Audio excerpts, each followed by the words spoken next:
আসসালামু আলাইকুম। চলে এলাম আরেকটি ক্যামেরা কম্প্যারিজন ভিডিও নিয়ে। আজকের এই ভিডিওতে আমরা Vivo X200 এর সাথে iQOO13 এই ফোনটির ক্যামেরা কম্প্যারিজন করব। আর ইতিমধ্যে এই দুটি ফোনের লং টাইম ডিটেইলস ফুল রিভিউ দেওয়া আছে আমাদের চ্যানেলে। ভিডিও লিংক থাকছে ভিডিও ডেসক্রিপশনে এবং আই বাটনে। দুটি ফোনই থাকছে ট্রিপল ক্যামেরা সেটআপ, যেখানে থাকছে 50 মেগাপিক্সেল মেইন সেন্সর। Vivo ফোনে থাকতেছে 50 মেগাপিক্সেল পেরিস্কোপ টেলিফোটো লেন্স, আর iQOO থাকতেছে 50 মেগাপিক্সেল টেলিফোটো লেন্স। তাছাড়া দুটি ফোনই থাকতেছে 50 মেগাপিক্সেল আল্ট্রা ওয়াইড আর থাকছে 32 মেগাপিক্সেল সেলফি ক্যামেরা।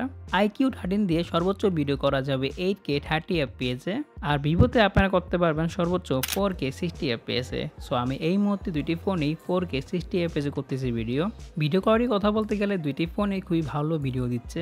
আমার কাছে কিছুটা Vivo X200 এর ক্যামেরা কোয়ালিটি ভালো লেগেছে iQOO13 এর তুলনায়। আপনাদের মাঝে এই দুটি ফোনের ভিতরে কোন ফোনটির ভিডিও কোয়ালিটি ভালো লাগছে তা জানাতে পারেন কমেন্টে।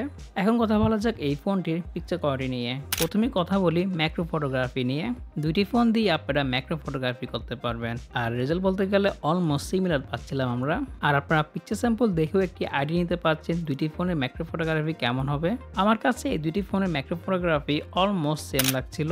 এখন কথা বলা যাক ডিরেক্ট পিকচার নিয়ে। দিনের বেলা আমরা দুইটি ফোন দিয়ে খুবই ভালো ছবি তুলতে পেরেছি। ছবিতে যথেষ্ট পরিমাণে ডিটেলস এবং কি শার্পনেস ছিল, কালার কারেকশন, ডাইনামিক রেঞ্জ খুবই ভালো ছিল। কিন্তু ওভারঅল সব দিক দিয়ে আমার কাছে Vivo X200 এর ছবি ভালো লেগেছে iQOO13 এর তুলনায়। ছবিতে কালার কারেকশন তুলনামূলক বেটার। সো আপনার থেকে কোন ফোনটির পিকচার কোয়ালিটি ভালো লেগেছে তা জানাতে পারেন কমেন্টে। এখন কথা বলা যাক 50 মেগাপিক্সেল আল্ট্রা ওয়াইড নিয়ে। 50 মেগাপিক্সেল আল্ট্রা ওয়াইড দুইটি ফোন দিয়ে আমরা খুবই ভালো ছবি পাচ্ছিলাম। ছবিতে যথেষ্ট পরিমাণে ডিটেলস এবং কি শার্পনেস ছিল, কালার কারেকশন খুবই ভালো ছিল। দুইটি ফোন দিয়ে আমরা খুবই ভালো ছবি পাচ্ছিলাম, একদম ব্যালেন্স ছবি দিচ্ছিল। এখানে দুইটি ফোনের ছবি অলমোস্ট সেম, শুধুমাত্র 19-20 পার্থক্য থাকতেছে। নেক্সট কথা বলা যাক পোর্ট্রেট পিকচার নিয়ে। দুইটি ফোনেতে থাকতেছে অনেকগুলো পোর্ট্রেট মোড অপশন। দুইটি ফোন দিয়ে আমরা খুবই ভালো পোর্ট্রেট ছবি পেয়েছি। ছবিতে কালার কারেকশন খুবই ভালো, ডাইনামিক রেঞ্জও খুবই ভালো ছিল, আর অলমোস্ট ব্যালেন্স ছবি দিচ্ছিল দুইটি ফোনেই। এখানে মাঝে মধ্যে iQOO কিছুটা ভালো ছবি দিচ্ছিল ভিভোর তুলনায়, আর মাঝে মধ্যে ভিভো কিছু ভালো ছবি দিচ্ছিল iQOOর তুলনায়। সো বলা যেতে পারে দুইটি ফোনই অলমোস্ট সিমিলার রেজাল্ট দিচ্ছিল। আপনাদের কাছে কোন ফোনটির পোর্ট্রেট মোড ভালো লেগেছে তা জানাতে পারেন কমেন্টে। এখন কথা বলা যাক লো লাইট বা রাতের ফটোগ্রাফি নিয়ে। দুইটি ফোন দিয়েই রাতে আমরা খুবই ভালো ছবি পেয়েছি। যদি লাইটিং কন্ডিশন ভালো থাকে তাহলে ইজিলি আপনারা দুইটি ফোন থেকে খুবই ভালো ছবি আপনারা পেয়ে যাবেন ডিএলআর পিকচারের মতন। ছবিতে থাকতেছে যথেষ্ট পরিমাণে ডিটেলস এবং কি কালার।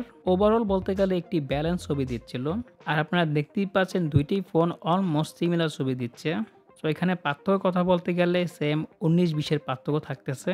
ওভারঅল বলতে গেলে এখানে ক্যামেরার দিক দিয়ে Vivo X200 কিছুটা এগিয়ে থাকবে iQOO13 এর তুলনায়। সো আমার কাছে মনে হচ্ছে আজকের এই কম্প্যারিজন ভিডিওর উইনার হলো Vivo X200। আপনাদের কাছে কোন ফোনটির ক্যামেরা কোয়ালিটি ভালো লেগেছে তা জানাতে পারেন কমেন্টে। সো আজকের এই ভিডিওটি এই পর্যন্তই। পরবর্তী কোন ফোনের ভিডিও বা রিভিউ চান তা জানাতে পারেন কমেন্টে।